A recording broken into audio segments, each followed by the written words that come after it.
El día que Silvia Pinal se burló de María Félix en una premiere, su respuesta dejó a todos helados. El flash de las cámaras duró exactamente 3 segundos. 3 segundos en los que todo México contuvo la respiración.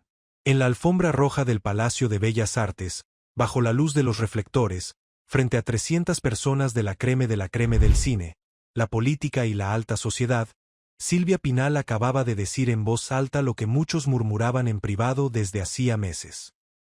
Y María Félix lo había escuchado. Lo habían escuchado todos. Los fotógrafos de 12 revistas. Los camarógrafos de Telesistema Mexicano. Los corresponsales extranjeros apostados en la entrada con sus cuadernos y sus plumas. Lo escucharon los actores, las actrices, los directores, los productores, las esposas de los políticos con sus vestidos de Dior y sus joyas de ocasión. Todos escucharon las 7 palabras que Silvia Pinal pronunció con esa sonrisa suya, amplia y perfecta, mientras miraba de reojo a la mujer más peligrosa del mundo del espectáculo mexicano. Y lo que nadie imaginaba, lo que absolutamente nadie anticipó en esa noche de septiembre, era lo que vendría después. Lo que María Félix haría en los siguientes 20 minutos cambiaría para siempre la manera en que México entero entendía la diferencia entre ser estrella y ser leyenda. Ciudad de México. 17 de septiembre de 1960. La premiere de Virgen de Medianoche, la película más esperada de la temporada, producida por los estudios Churubusco con un presupuesto sin precedente. Una noche que empezó como cualquier otra premiere del circuito cultural mexicano y que terminó como nadie la había planeado. Como nadie, excepto quizás una sola persona. Y esa persona fumaba un cigarrillo francés en la limusina, a 3 cuadras del Palacio de Bellas Artes, sabiendo exactamente lo que se iba a encontrar al llegar. Por cierto, si esta historia te hace sentir algo desde el principio, no olvides suscribirte a este canal para seguir escuchando más historias como esta. Para entender lo que pasó esa noche, hay que entender primero quiénes eran estas 2 mujeres.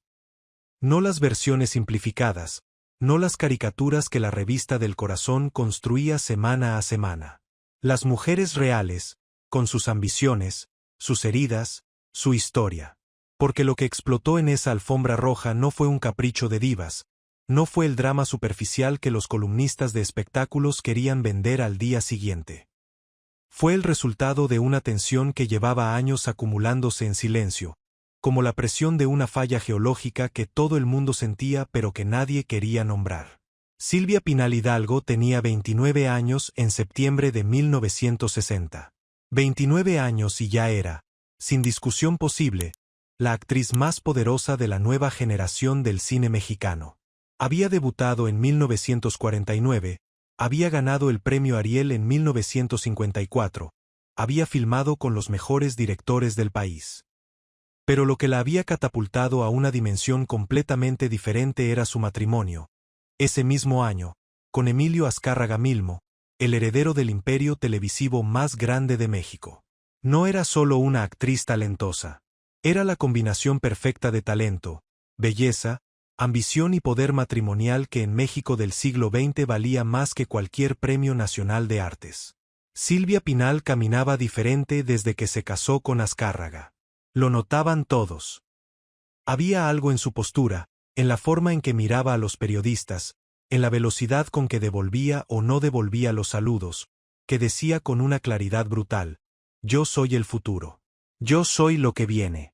La industria del cine mexicano me necesita a mí, no al revés. Y en cierto sentido, tenía razón. La época de oro del cine mexicano estaba llegando a su fin. Las grandes estrellas de los años 40 y 50 envejecían. El público joven quería caras nuevas, historias nuevas, mujeres que se parecieran más a lo que México estaba comenzando a ser. El país cambiaba, industrializaba, urbanizaba, se modernizaba a velocidad de vértigo. Y Silvia Pinal era esa modernidad hecha mujer. Joven, ambiciosa, conectada con el poder, sin el peso de las reglas viejas que ataban a otras. No le debía nada a nadie. O eso creía. María de los Ángeles Félix Guereña tenía 46 años esa noche de septiembre de 1960.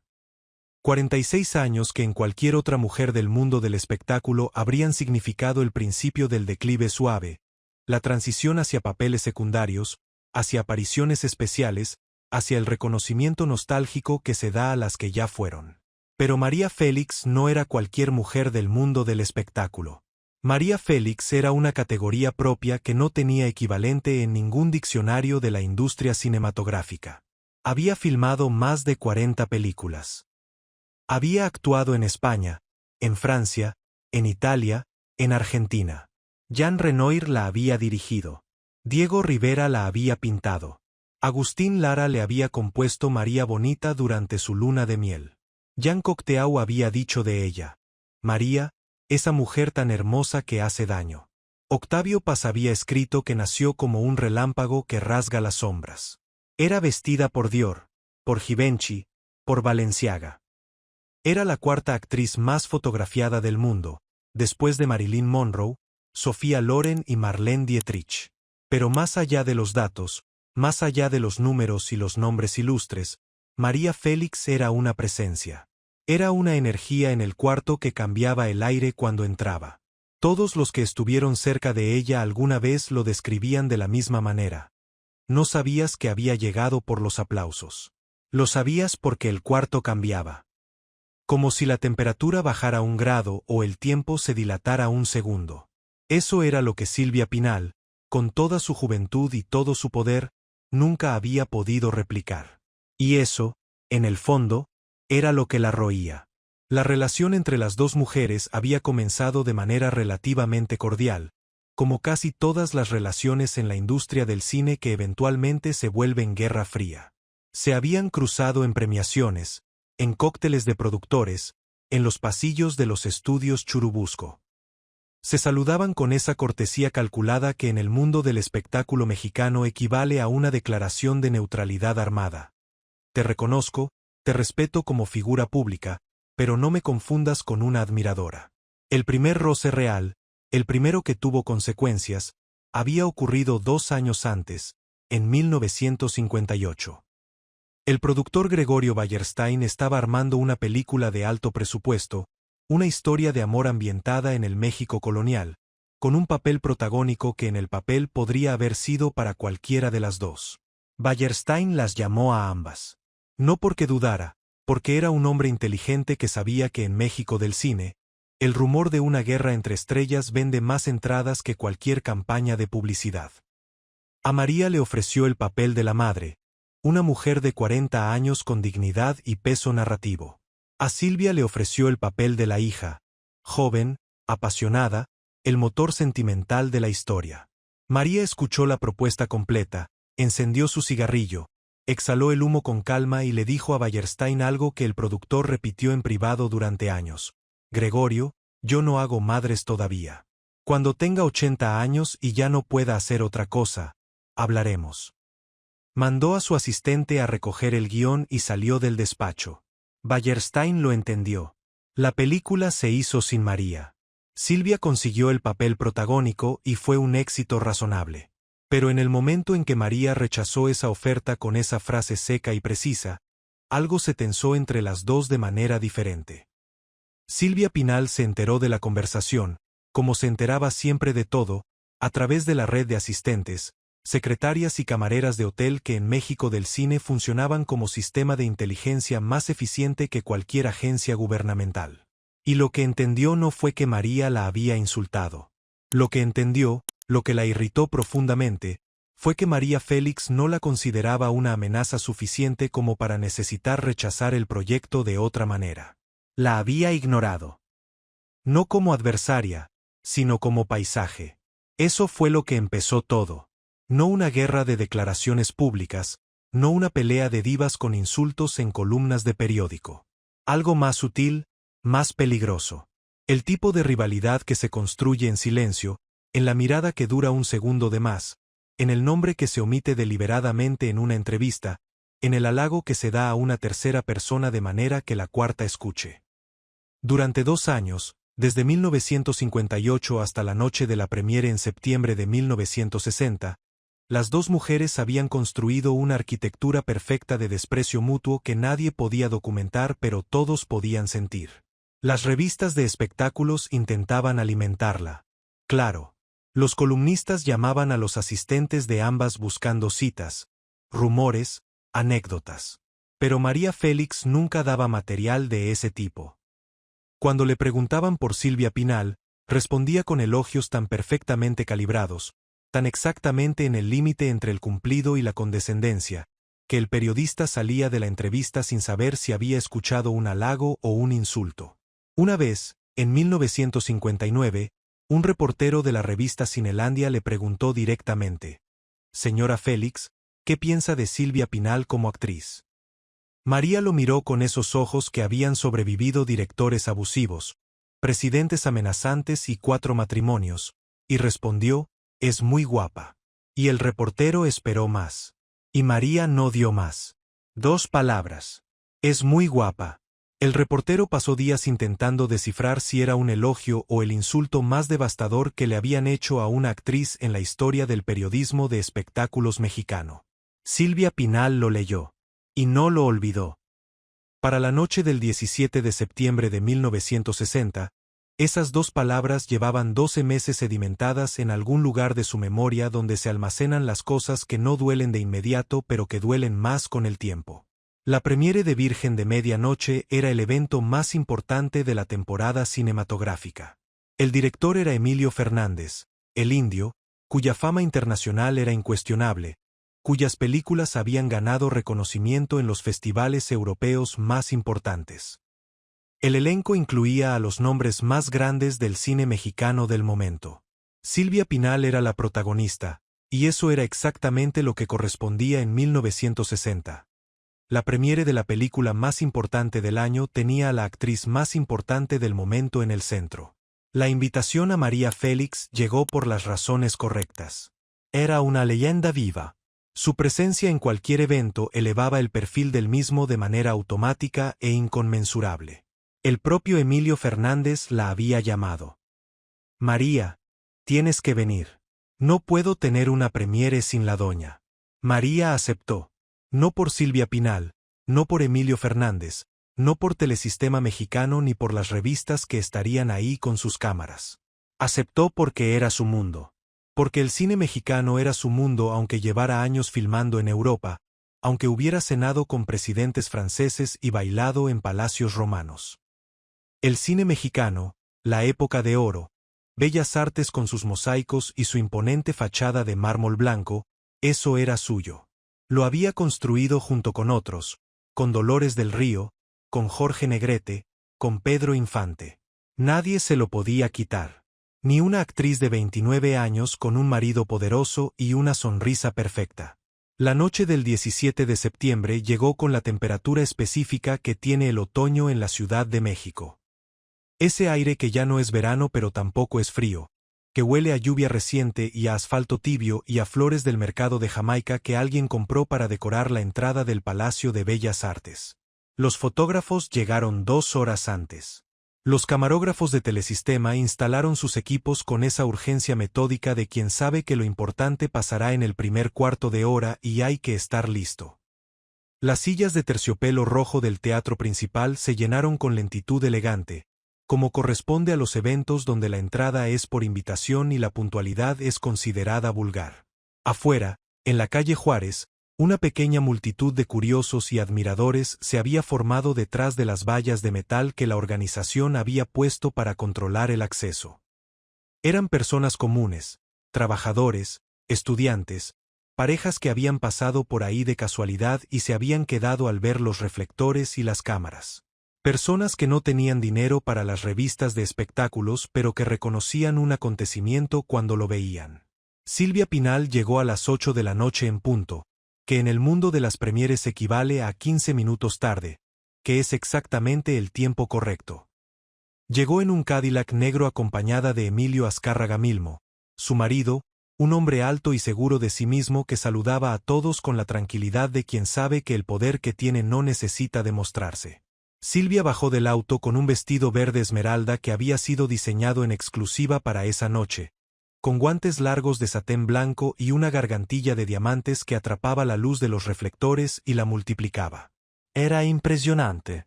Era exactamente lo que debía ser. La protagonista en el centro de su noche.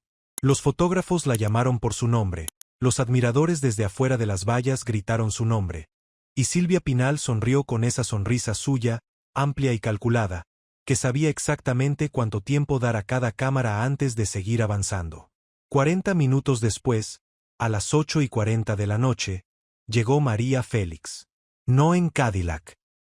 En una limusina europea, de esas que en México del año 1960 no había más de 10, de un color gris plateado que bajo los reflectores parecía líquido. El chófer bajó primero, abrió la puerta con la precisión de alguien entrenado para ese momento específico, y María Félix salió. Tenía puesto un vestido negro de Balenciaga, sin adornos innecesarios, sin la acumulación de detalles que en manos de otra mujer podría parecer esfuerzo. El negro era total, perfecto, como una declaración filosófica. Yo no necesito color. Llevaba una sola joya, un collar de rubíes que había pertenecido a una condesa europea y que Cartier había restaurado especialmente para ella. Sus guantes eran negros. Sus tacones eran negros. Lo único que rompía esa negrura absoluta era su cara, esos pómulos que Diego Rivera había dicho que eran las más hermosas de cualquier mujer que hubiera pintado, esos ojos oscuros y profundos que miraban el mundo como si lo estuvieran evaluando y encontrando ligeramente insuficiente. Cuando María Félix puso el pie en la alfombra roja, el sonido de la multitud cambió. No fue más fuerte, fue diferente. Más hondo, más unísono. Como si 200 personas hubieran decidido al mismo tiempo que lo correcto era guardar silencio por un segundo antes de aplaudir. Y eso es exactamente lo que hicieron. Un segundo de silencio. Y luego el aplauso. Los fotógrafos no la llamaron por su nombre.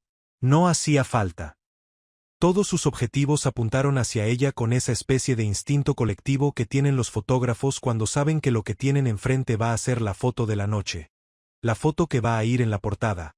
La foto que dentro de 40 años alguien va a poner en una exposición sobre el cine mexicano y la gente se va a detener frente a ella en silencio. Fue en ese momento, exactamente en ese momento de silencio y flash y aplauso contenido, cuando Silvia Pinal dijo lo que dijo.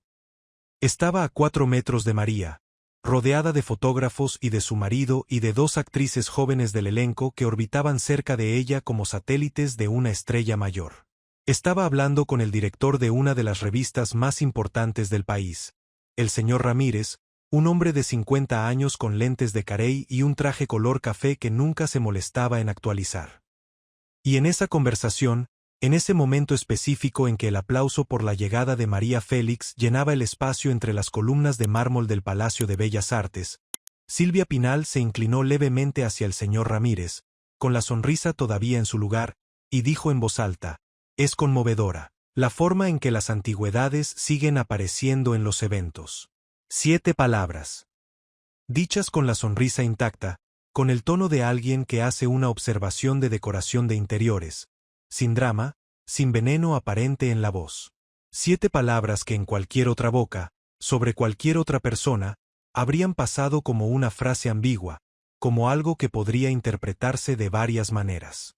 Pero en esa noche, en ese lugar, dirigidas implícitamente a María Félix en el momento de su llegada, esas 7 palabras tenían un solo significado posible. Y todos los que estaban cerca lo entendieron en el mismo segundo. El señor Ramírez no respondió.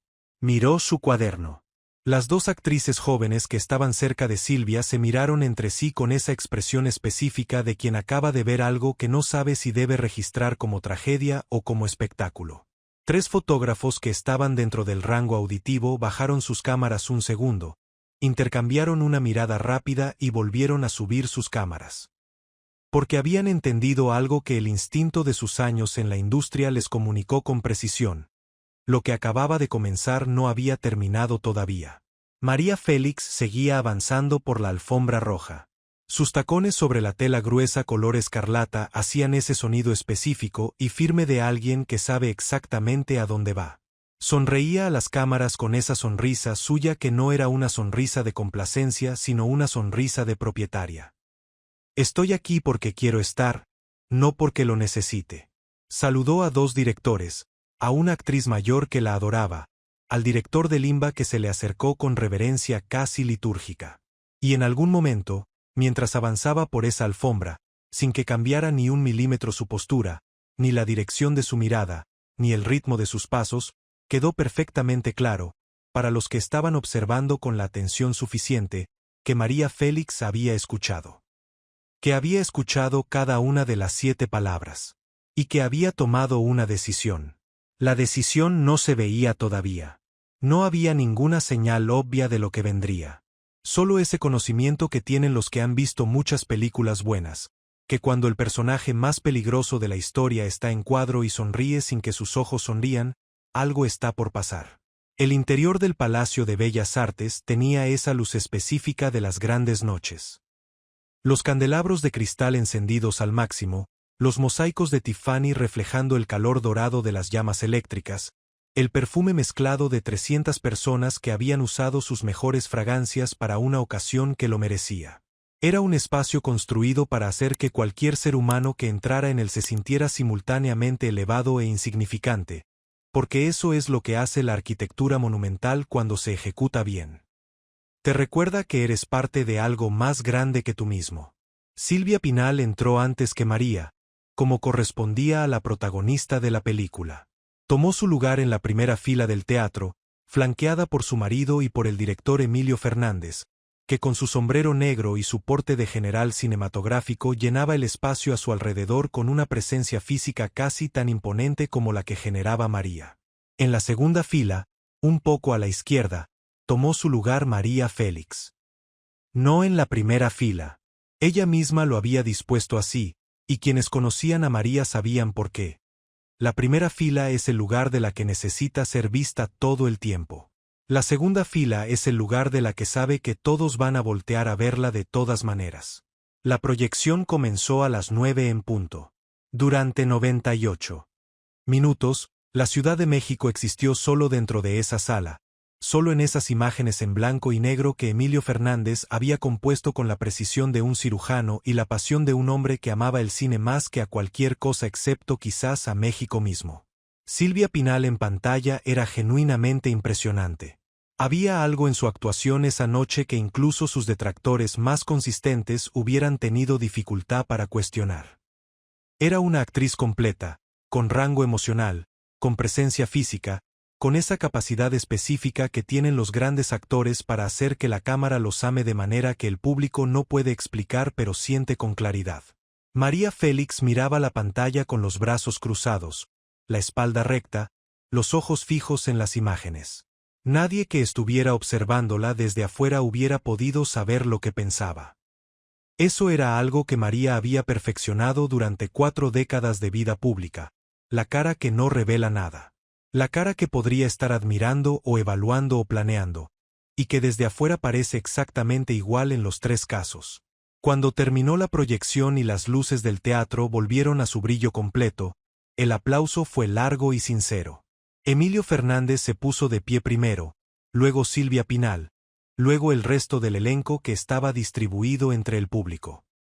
La gente aplaudía de pie, y eso en México del año 1960, en el Palacio de Bellas Artes, no era un gesto automático. Era una declaración. María Félix aplaudió.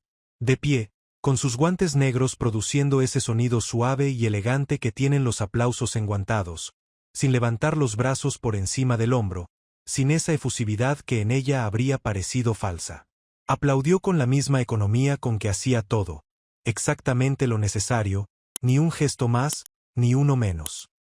Silvia Pinal la vio desde el frente del teatro. Las miradas se cruzaron un segundo. Silvia sonrió. No fue una sonrisa de reconciliación. Fue la sonrisa de alguien que cree haber ganado una batalla y quiere que el otro lo sepa. María no respondió con ninguna expresión. Simplemente desvió la mirada hacia el escenario. Y en ese movimiento minúsculo, en esa fracción de segundo en que los ojos de María se apartaron de Silvia hacia otro punto, estaba contenida toda la respuesta que iba a venir. El cóctel posterior a la proyección se celebraba en los salones del segundo piso, donde los espejos de marco dorado y los mosaicos en el techo creaban ese ambiente específico de grandeza contenida que solo los edificios del Porfiriato saben generar. Los meseros circulaban con charolas de plata cargadas de champaña y canapés, y el ruido de las conversaciones y las copas entrechocando creaba ese murmullo continuo que en los eventos de alto nivel funciona como música de fondo. Silvia Pinal estaba en el centro del salón principal, rodeada de periodistas, de fotógrafos, de actores jóvenes que orbitaban cerca de ella con esa energía específica de los que quieren ser vistos en la foto correcta. Hablaba con fluidez y con encanto, respondía las preguntas de los periodistas con las frases justas que sirven de citas para el pie de foto, reía en los momentos correctos, posaba sin que pareciera que posaba. Era buena en eso. Era muy buena. Su marido, Emilio Azcárraga, circulaba por el salón con esa seguridad tranquila de los hombres que saben que el dinero que tienen no necesita anunciarse en voz alta porque ya lo sabe todo el mundo. Saludaba a los empresarios, a los políticos, a los directivos de Telesistema que habían venido a apoyar a su esposa con la misma eficiencia con que probablemente conducía sus juntas de negocios: cortés, breve, efectivo. María Félix estaba en el otro extremo del salón, cerca de las ventanas que daban a la Alameda Central, hablando con Emilio Fernández y con el compositor que había hecho la banda sonora de la película. No estaba en el centro. No necesitaba estarlo. Porque incluso desde el extremo del salón, incluso sin estar bajo el foco de los periodistas y los fotógrafos, había algo en su presencia que hacía que los ojos de la gente viajaran naturalmente hacia ella y se quedaran ahí un segundo más de lo necesario antes de volver a lo que estaban mirando. Era un fenómeno casi físico, como la gravedad. No era algo que María hiciera deliberadamente en ese momento. Era algo que era. Fue el señor Ramírez, el director de la revista, el mismo que había estado cerca de Silvia cuando dijo lo de las antigüedades, quien sin saberlo ni quererlo encendió la mecha. Se acercó a María con su cuaderno y su traje color café y le preguntó, con la torpeza educada que le era característica, si tenía algún comentario sobre la actuación de Silvia Pinal en la película. Era una pregunta rutinaria. Del tipo que los periodistas de espectáculos hacen cientos de veces al año sin esperar nada más que una frase diplomática que puedan usar entre comillas al final de una reseña. María lo miró, tomó un sorbo de su champaña, y respondió con voz clara, suficientemente alta para que los tres periodistas que estaban a su alrededor la escucharan sin esfuerzo. Emilio hizo un trabajo extraordinario con los materiales que tenía disponibles. El señor Ramírez escribió. Los tres periodistas cercanos también escribieron. Y uno de ellos, un joven de 22 años que cubría espectáculos para un periódico de circulación nacional y que esa noche estaba en su segunda premiere de la vida, entendió en ese momento, con la claridad repentina de los que están aprendiendo cómo funciona el mundo, que acababa de escuchar una de las frases más devastadoras que le habían dedicado a una actriz en toda la historia del periodismo de espectáculos mexicano. Emilio hizo un trabajo extraordinario con los materiales que tenía disponibles. No decía nada directamente. No podía citarse como insulto. Pero lo era. Con una precisión de bisturí. El comentario llegó a oídos de Silvia Pinal 20 minutos después, transportado por la misma red de asistentes y camareros y amigos de amigos que conectaba todos los eventos sociales de México con la eficiencia de un telégrafo perfeccionado. Silvia estaba hablando con una productora de teatro cuando alguien le susurró la frase al oído. Su sonrisa no cambió, pero sus dedos apretaron levemente la copa de champaña que tenía en la mano. Su marido, que estaba a su lado, la sintió tensarse y la miró con una pregunta silenciosa. Silvia negó con la cabeza, un movimiento casi imperceptible. Después. Lo hablamos después. Pero no había después. Porque en ese momento, desde el otro lado del salón, María Félix había comenzado a moverse. Se desplazó por el salón con esa cadencia que tenían sus movimientos en público, esa combinación de lentitud calculada y dirección absolutamente clara que hacía que su trayectoria a través de cualquier espacio pareciera la escena central de una película. Saludó a dos actrices mayores que se le acercaron con afecto genuino. Intercambió 4 palabras con un director que le apretó la mano con las 2 suyas como si estuviera tocando algo sagrado. Aceptó una copa fresca de un mesero con un gesto de agradecimiento que duró exactamente lo que debía durar. Y fue avanzando, con esa dirección que todos veían pero que nadie habría sabido describir como intencional, hacia el centro del salón. Hacia donde estaba Silvia Pinal. El señor Ramírez fue el primero en darse cuenta. Dejó de escribir en su cuaderno. Tocó el brazo del joven periodista a su lado. «Mira». El joven miró. Y vio lo que estaba pasando. Y entendió que lo que tenía que hacer era no moverse, no hablar, no dejar que su presencia interrumpiera lo que estaba por ocurrir. Los fotógrafos también lo vieron. Uno a uno, con ese instinto animal que los fotógrafos desarrollan después de años de registrar el momento exacto en que algo importante está por suceder, comenzaron a reposicionarse. Sin correr, sin gritar instrucciones, con movimientos lentos y deliberados, como animales que se acercan a una presa sin querer asustarla. En 30 segundos, sin que nadie lo hubiera organizado ni coordinado, había 6 fotógrafos con sus cámaras listas formando un semicírculo informal, a distancia respetuosa, alrededor del espacio que quedaba entre María Félix y Silvia Pinal. El espacio que se achicaba con cada paso que María daba. Silvia Pinal la vio llegar. Vio la dirección de sus pasos, la calma absoluta de su postura, la forma en que sus ojos estaban fijos en ella con esa expresión específica que en María Félix no significaba amenaza sino algo más preciso y más aterrador, evaluación final. Como cuando un doctor mira una radiografía por última vez antes de dar un diagnóstico. Y Silvia Pinal, que era una mujer inteligente, que había navegado durante 11 años la industria más complicada del entretenimiento latinoamericano, sintió en ese momento algo que no le gustó sentir. Sintió que había cometido un error. No el error de haber dicho lo de las antigüedades, que en ese momento seguía pareciéndole defendible, incluso justificado. El error de haber subestimado cómo respondería la otra. El error de haber creído que María Félix, con sus 46 años y su carrera en Europa y su vida lejos de los minutos, la Ciudad de México existió solo dentro de esa sala. Solo en esas imágenes en blanco y negro que Emilio Fernández había compuesto con la precisión de un cirujano y la pasión de un hombre que amaba el cine más que a cualquier cosa excepto quizás a México mismo. Silvia Pinal en pantalla era genuinamente impresionante. Había algo en su actuación esa noche que incluso sus detractores más consistentes hubieran tenido dificultad para cuestionar. Era una actriz completa, con rango emocional, con presencia física, con esa capacidad específica que tienen los grandes actores para hacer que la cámara los ame de manera que el público no puede explicar pero siente con claridad.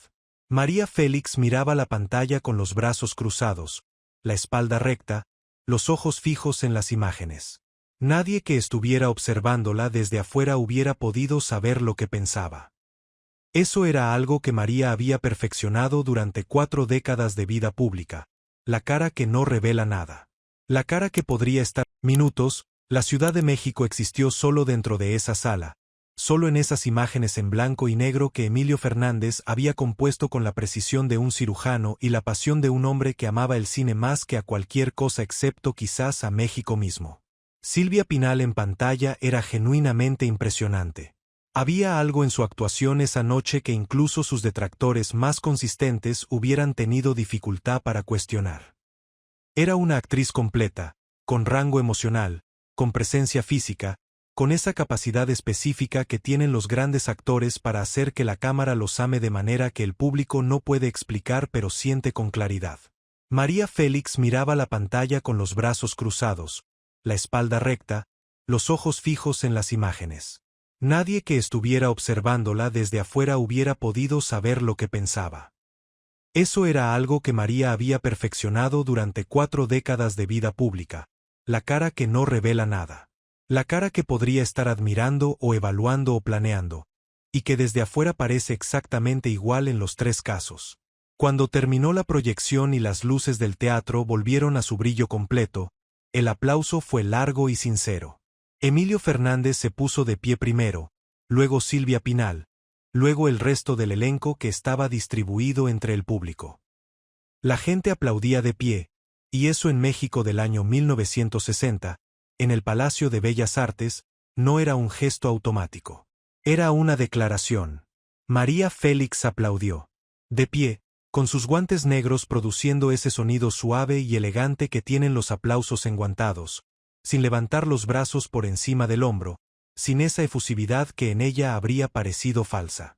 Aplaudió con la misma economía con que hacía todo, exactamente lo necesario, ni un gesto más, ni uno menos. Silvia Pinal la vio desde el frente del teatro. Las miradas se cruzaron un segundo. Sylvia sonrió. No fue una sonrisa de reconciliación. Fue la sonrisa de alguien que cree haber ganado una batalla y quiere que el otro lo sepa. María no respondió con ninguna expresión. Simplemente desvió la mirada hacia el escenario. Y en ese movimiento minúsculo, en esa fracción de segundo en que los ojos de María se apartaron de Silvia hacia otro punto, estaba contenida toda la respuesta que iba a venir. El cóctel posterior a la proyección se celebraba en los salones del segundo piso, donde los espejos de marco dorado y los mosaicos en el techo creaban ese ambiente específico de grandeza contenida que solo los edificios del Porfiriato saben generar. Los meseros circulaban con charolas de plata cargadas de champaña y canapés, y el ruido de las conversaciones y las copas entrechocando creaba ese murmullo continuo que en los eventos de alto nivel funciona como música de fondo. Silvia Pinal estaba en el centro del salón principal, rodeada de periodistas, de fotógrafos, de actores jóvenes que orbitaban cerca de ella con esa energía específica de los que quieren ser vistos en la foto correcta. Hablaba con fluidez y con encanto, respondía las preguntas de los periodistas con las frases justas que sirven de citas para el pie de foto, reía en los momentos correctos, posaba sin que pareciera que posaba. Era buena en eso. Era muy buena. Su marido, Emilio Azcárraga, circulaba por el salón con esa seguridad tranquila de los hombres que saben que el dinero que tienen no necesita anunciarse en voz alta porque ya lo sabe todo el mundo. Saludaba a los empresarios, a los políticos, a los directivos de Telesistema que habían venido a apoyar a su esposa con la misma eficiencia con que probablemente conducía sus juntas de negocios. Cortés, breve, efectivo. María Félix estaba en el otro extremo del salón, cerca de las ventanas que daban a la Alameda Central, hablando con Emilio Fernández y con el compositor que había hecho la banda sonora de la película. No estaba en el centro. No necesitaba estarlo. Porque incluso desde el extremo del salón, incluso sin estar bajo el foco de los periodistas y los fotógrafos, había algo en su presencia que hacía que los ojos de la gente viajaran naturalmente hacia ella y se quedaran ahí un segundo más de lo necesario antes de volver a lo que estaban mirando. Era un fenómeno casi físico, como la gravedad. No era algo que María hiciera deliberadamente en ese momento. Era algo que era. Fue el señor Ramírez, el director de la revista, el mismo que había estado cerca de Silvia cuando dijo lo de las antigüedades, quien sin saberlo ni quererlo encendió la mecha. Se acercó a María con su cuaderno y su traje color café y le preguntó, con la torpeza educada que le era característica, si tenía algún comentario sobre la actuación de Silvia Pinal en la película. Era una pregunta rutinaria. Del tipo que los periodistas de espectáculos hacen cientos de veces al año sin esperar nada más que una frase diplomática que puedan usar entre comillas al final de una reseña. María lo miró. Tomó un sorbo de su champaña. Y respondió con voz clara, suficientemente alta para que los tres periodistas que estaban a su alrededor la escucharan sin esfuerzo. Emilio hizo un trabajo extraordinario con los materiales que tenía disponibles. El señor Ramírez escribió. Los tres periodistas cercanos también escribieron. Y uno de ellos, un joven de 22 años que cubría espectáculos para un periódico de circulación nacional y que esa noche estaba en su segunda premiere de la vida, entendió en ese momento, con la claridad repentina de los que están aprendiendo cómo funciona el mundo, que acababa de escuchar una de las frases más devastadoras que le habían dedicado a una actriz en toda la historia del periodismo de espectáculos mexicano. Emilio hizo un trabajo extraordinario con los materiales que tenía disponibles. No decía nada directamente. No podía citarse como insulto. Pero lo era. Con una precisión de bisturí. El comentario llegó a oídos de Silvia Pinal 20 minutos después, transportado por la misma red de asistentes y camareros y amigos de amigos que conectaba todos los eventos sociales de México con la eficiencia de un telégrafo perfeccionado. Silvia estaba hablando con una productora de teatro cuando alguien le susurró la frase al oído. Su sonrisa no cambió, pero sus dedos apretaron levemente la copa de champaña que tenía en la mano. Su marido, que estaba a su lado, la sintió tensarse y la miró con una pregunta silenciosa. Silvia negó con la cabeza, un movimiento casi imperceptible. Después. Lo hablamos después. Pero no había después. Porque en ese momento, desde el otro lado del salón, María Félix había comenzado a moverse. Se desplazó por el salón con esa cadencia que tenían sus movimientos en público, esa combinación de lentitud calculada y dirección absolutamente clara que hacía que su trayectoria a través de cualquier espacio pareciera la escena central de una película. Saludó a dos actrices mayores que se le acercaron con afecto genuino. Intercambió 4 palabras con un director que le apretó la mano con las 2 suyas como si estuviera tocando algo sagrado. Aceptó una copa fresca de un mesero con un gesto de agradecimiento que duró exactamente lo que debía durar. Y fue avanzando, con esa dirección que todos veían pero que nadie habría sabido describir como intencional, hacia el centro del salón. Hacia donde estaba Silvia Pinal. El señor Ramírez fue el primero en darse cuenta. Dejó de escribir en su cuaderno. Tocó el brazo del joven periodista a su lado. Mira. El joven miró. Y vio lo que estaba pasando. Y entendió que lo que tenía que hacer era no moverse, no hablar, no dejar que su presencia interrumpiera lo que estaba por ocurrir. Los fotógrafos también lo vieron.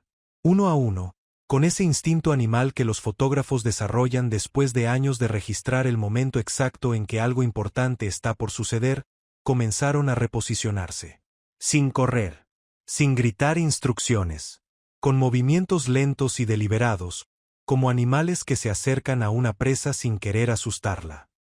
En 30 segundos, sin que nadie lo hubiera organizado ni coordinado, había 6 fotógrafos con sus cámaras listas formando un semicírculo informal, a distancia respetuosa, alrededor del espacio que quedaba entre María Félix y Silvia Pinal. El espacio que se achicaba con cada paso que María daba. Silvia Pinal la vio llegar. Vio la dirección de sus pasos, la calma absoluta de su postura, la forma en que sus ojos estaban fijos en ella con esa expresión específica que en María Félix no significaba amenaza sino algo más preciso y más aterrador, evaluación final. Como cuando un doctor mira una radiografía por última vez antes de dar un diagnóstico. Y Silvia Pinal, que era una mujer inteligente, que había navegado durante 11 años la industria más complicada del entretenimiento latinoamericano, sintió en ese momento algo que no le gustó sentir. Sintió que había cometido un error. No el error de haber dicho lo de las antigüedades, que en ese momento seguía pareciéndole defendible, incluso justificado. El error de haber subestimado cómo respondería la otra. El error de haber creído que María Félix, con sus 46 años y su carrera en Europa y su vida lejos de los estudios mexicanos, respondería con la indiferencia estratégica que usan las que están seguras de su posición. No con esto. No con esto. Emilio Azcárraga notó el cambio en su esposa. La conocía bien. Conocía la diferencia entre la tensión de Silvia cuando algo la irritaba y la tensión de Silvia cuando algo la preocupaba. Puso una mano en su brazo. Ella no lo miró.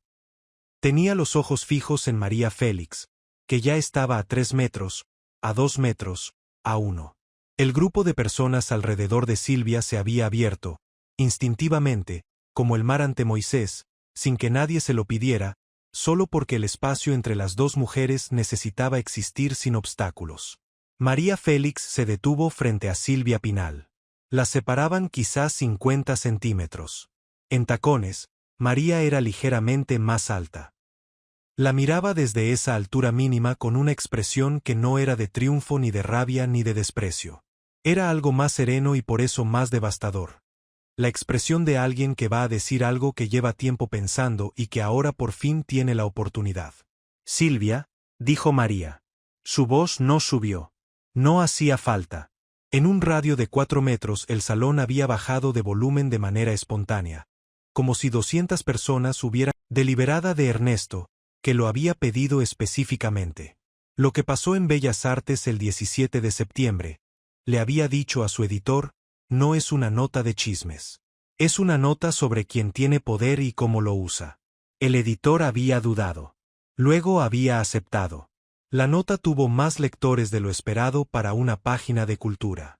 La gente la recortó. La copió a mano para mandársela a amigas.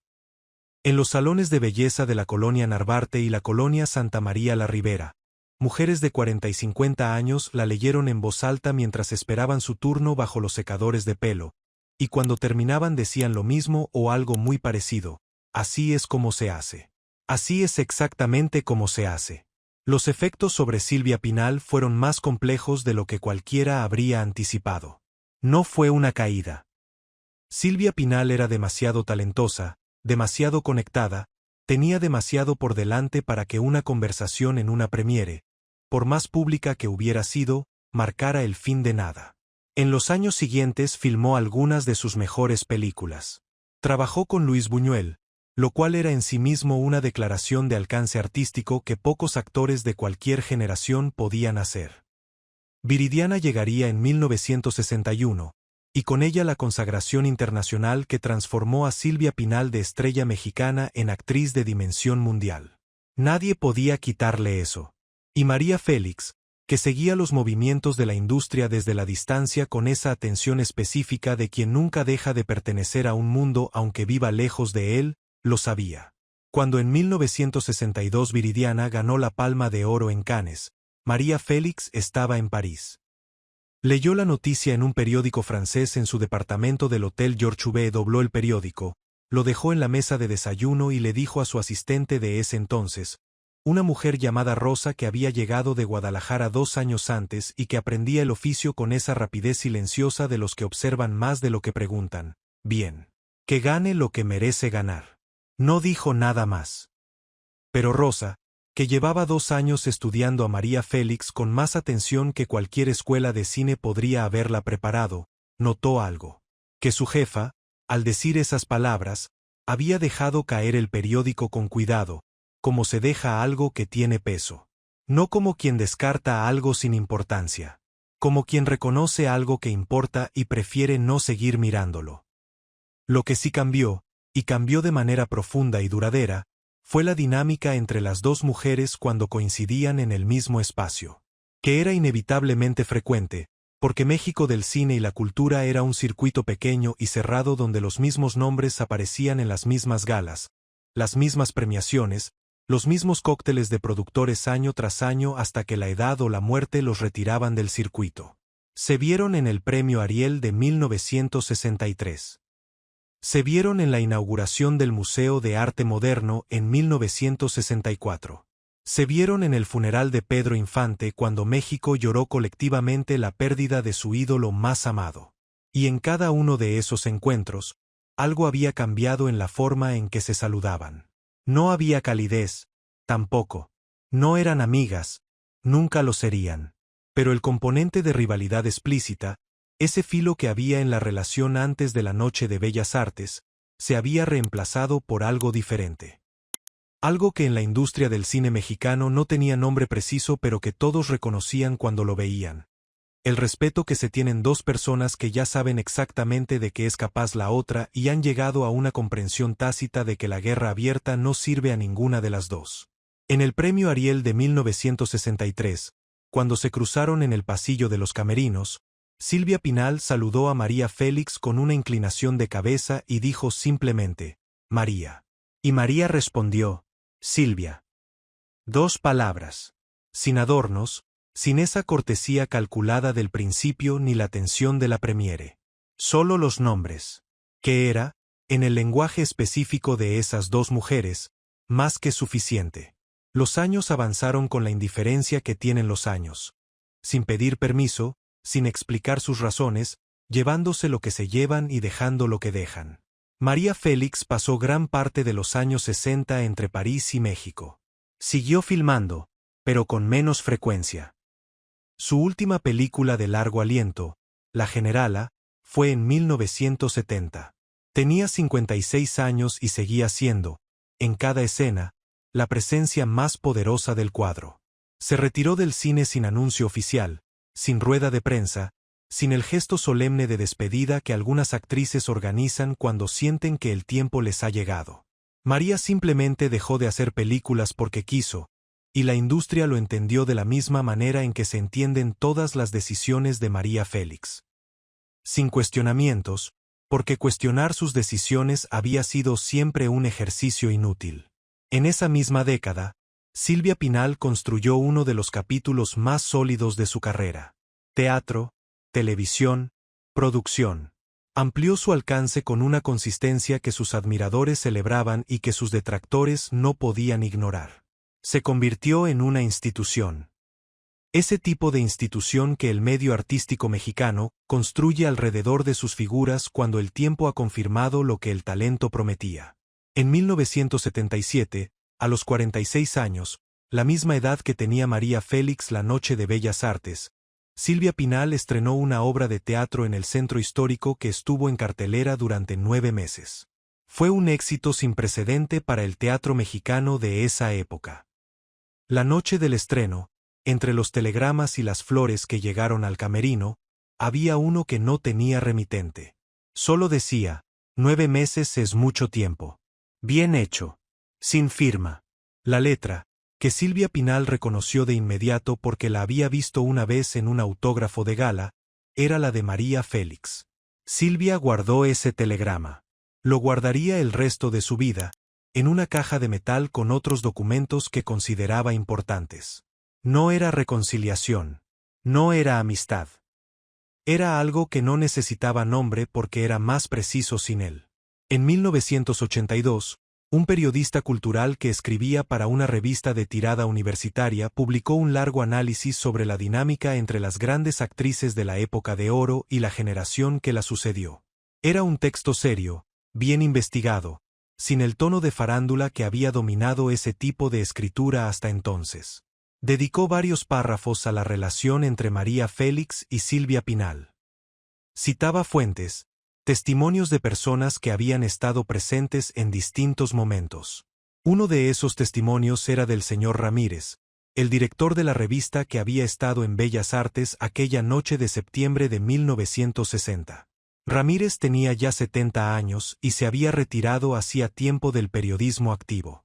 Le dijo al periodista universitario, con esa franqueza específica de los que ya no tienen nada que proteger. Lo que vi esa noche en Bellas Artes fue algo que en mis 40 años de periodismo de espectáculos solo vi 2 o 3 veces. Vi a alguien decir una verdad completa sin crueldad. Eso es rarísimo. La mayoría de la gente, cuando dice una verdad que duele, lo hace con rabia o con placer. María Félix lo hizo sin ninguno de los dos. Como quien enciende una luz en un cuarto oscuro. No para herir a quien estaba en la oscuridad. Para que ambas pudieran ver dónde estaban paradas. El periodista universitario intentó contactar a María Félix para su artículo. La respuesta llegó a través de su asistente, en una nota breve. La señora Félix no tiene comentarios sobre eventos de hace 20 años. El pasado ya habló por sí mismo. El periodista publicó la nota tal cual, sin modificarla, en el cuerpo de su artículo. Era, como reconoció en su texto, una respuesta más elocuente que cualquier declaración extensa. El tiempo siguió haciendo lo que hace. Las décadas se acumularon con la tranquilidad de quien sabe que no hay prisa porque el destino es inevitable. México cambió alrededor de esas dos mujeres, cambió muchas veces y de muchas maneras, y ellas cambiaron con él y a pesar de él y antes de él, como hacen las que son suficientemente grandes para ir por delante de su época en algunas cosas y quedarse deliberadamente atrás en otras. María Félix vivió en sus propios términos hasta el final, que llegó el 8 de abril de 2002, el día de su cumpleaños número 88, en su casa de Polanco, mientras dormía. México lloró. Fue noticia en 20 países. El Palacio de Bellas Artes, el mismo edificio donde 42 años antes había dicho lo que había dicho con copa de champaña en mano, abrió sus puertas para el homenaje nacional. Miles de personas hicieron fila durante horas para pasar frente a su féretro. Presidentes, artistas, personas que nunca la habían conocido pero que sentían que algo esencial de su mundo se había ido. Silvia Pinal estuvo en el Palacio de Bellas Artes esa noche. No en primera fila. Llegó sola, sin su marido, sin asistente. Se detuvo frente al féretro un momento que los presentes que la reconocieron calcularon en alrededor de 1 minuto. No lloraba. Tenía los ojos secos y la mirada fija con esa intensidad que se reserva para los momentos en que se despide a alguien que fue importante de una manera que no se puede explicar fácilmente.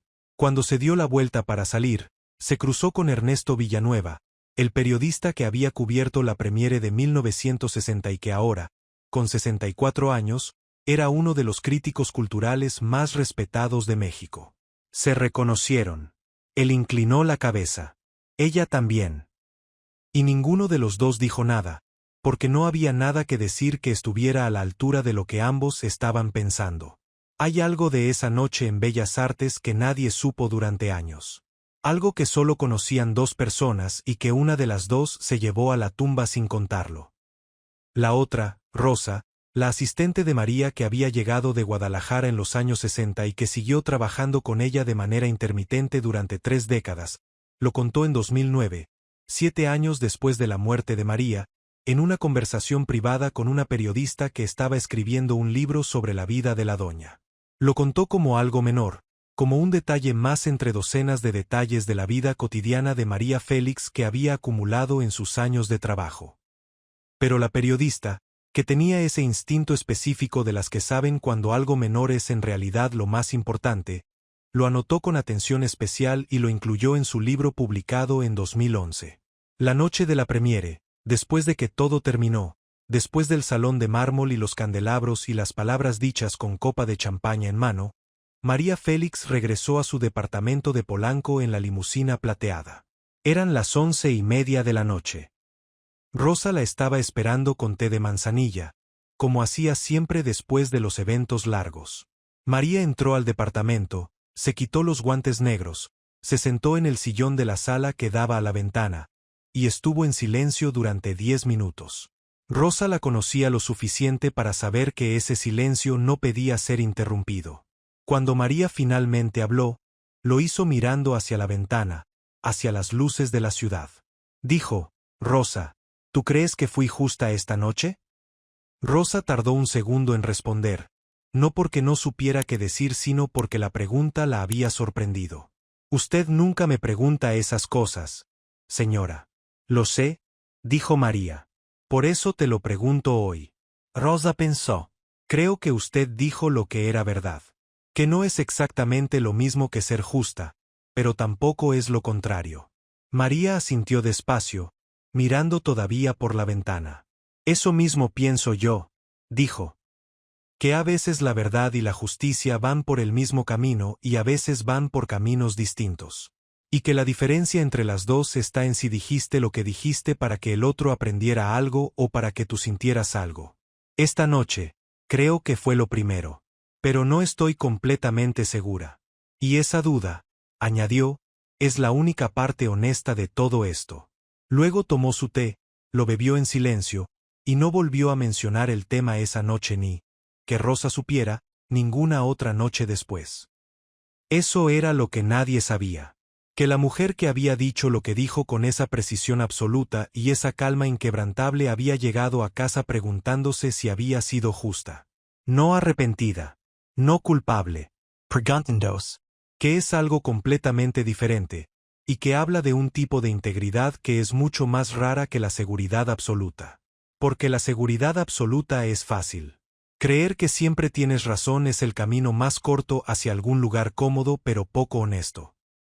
Lo difícil, lo que requiere verdadero valor moral, es actuar desde la convicción más profunda que tienes disponible y después, en la tranquilidad de la noche, preguntarte si fue suficiente. Si fue justo. Si la verdad que dijiste tenía como destino el otro o tenías como destino tú mismo. María Félix había destruido a hombres más poderosos que Raúl Velasco con una sola frase. Había enfrentado a presidentes con las manos vacías y había salido caminando. Había construido una leyenda que ningún tiempo lograría desgastar. Y esa noche, de regreso de Bellas Artes, con su té de manzanilla y sus guantes negros doblados sobre la mesa, se preguntó si había sido justa. Eso era lo que la hacía humana. No las dudas en el momento, sino las preguntas después. No el temblor antes, sino la reflexión serena cuando ya no había nadie mirando. Esa era la parte que las cámaras no captaban nunca. La parte que no aparecía en las revistas, ni en los obituarios, ni en los libros de historia del cine. La parte que hacía que María Félix fuera algo más complejo y más admirable que el icono perfecto que la mitología popular había construido alrededor de su nombre.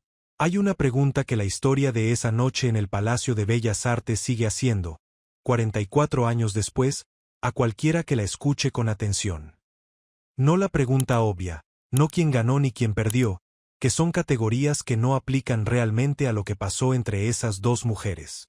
La pregunta más profunda, la que se queda resonando después de que el relato termina, es esta. ¿Qué significa tener poder de verdad?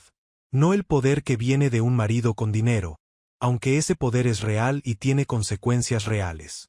No el poder que viene de la fama o de los contratos o de quien te devuelve el saludo en los eventos. Sino el poder que no le pertenece a nadie más que a ti. El poder que nadie te dio porque nadie puede darlo. El que construiste tú sola, año por año, decisión por decisión, en los cuartos donde nadie te veía tanto como en los cuartos donde te veían todos. María Félix entró a ese salón el 17 de septiembre de 1960 sabiendo exactamente quién era. No porque alguien se lo hubiera confirmado. Porque ella misma lo había decidido durante 4 décadas de vida vivida en sus propios términos, con sus propios errores, con sus propias pérdidas y sus propias victorias. Y esa certeza, esa claridad sobre quién era y para qué estaba parada en ese salón, era lo que ninguna provocación podía tocar. No porque María fuera invulnerable, ya vimos que preguntaba en silencio si había sido justa, sino porque su vulnerabilidad y su fuerza vivían en el mismo lugar, que era adentro. No afuera, en la aprobación de los otros. Todos hemos estado en algún salón donde alguien dijo algo sobre nosotros en voz suficientemente alta para que lo escucháramos. Todos hemos tenido ese momento en que tenemos que decidir, en el espacio de un segundo, quiénes somos en respuesta a lo que nos acaban de hacer. Si nos achicamos o si nos paramos. Si respondemos desde el miedo o desde algo más sólido. La diferencia no está en tener una respuesta perfecta preparada, porque nadie la tiene. Está en saber desde dónde hablas cuando finalmente hablas. María Félix habló esa noche desde 46 años de saber quién era. Desde 43 películas y 4 países y rechazar a Hollywood cuando Hollywood era el sueño de cualquiera. Desde 4 matrimonios y 4 divorcios y la decisión de que su vida le pertenecía a ella y a nadie más. Cuando habló, no habló desde la rabia ni desde la necesidad de ganar. Habló desde la claridad. Y eso, esa claridad tranquila y sin crueldad innecesaria, es lo que nadie en ese salón pudo rebatir. Porque no había argumento contra la claridad cuando la claridad es genuina. La fama se desvanece. Los eventos se olvidan. Las películas envejecen, las revistas se amarillean, los telegramas se pierden en cajas de metal que nadie abre. Pero lo que no se desvanece es lo que una persona fue de verdad, adentro, cuando nadie miraba. Y María Félix, en cada cuarto donde estuvo, en cada decisión que tomó, en cada pregunta que se hizo sola de noche con su té de manzanilla y sus guantes doblados sobre la mesa, fue exactamente la misma. Eso es lo que las leyendas dejan cuando se van. No las películas, no las fotos, no las citas celebradas. Dejan la pregunta de si tú también podrías ser así de tú mismo. De ti misma. Si cuando llegue el momento en que alguien diga algo sobre ti en voz alta para que lo escuches, sabrás desde dónde hablar. Las leyendas no nacen en las premieres, ni en las alfombras rojas, ni en los salones de mármol con candelabros. Nacen en los años de saber quién eres antes de que nadie te lo pregunte. María Félix lo supo toda la vida. Y esa noche en Bellas Artes, simplemente lo demostró una vez más. Como siempre lo hacía. Sin apresurarse, sin gritar, con copa de champaña en mano y esos ojos que miraban el mundo como si lo estuvieran evaluando y encontrando, en general, un poco insuficiente. Excepto en los momentos donde no lo era. Y esos momentos, para María, los valían todos los demás. ¿Alguna vez estuviste en un momento así? ¿En un momento donde tuviste que decidir desde dónde hablar? Cuéntamelo en los comentarios. Y si esta historia te hizo sentir algo, suscríbete. Porque las leyendas nunca mueren. Solo esperan ser contadas otra vez.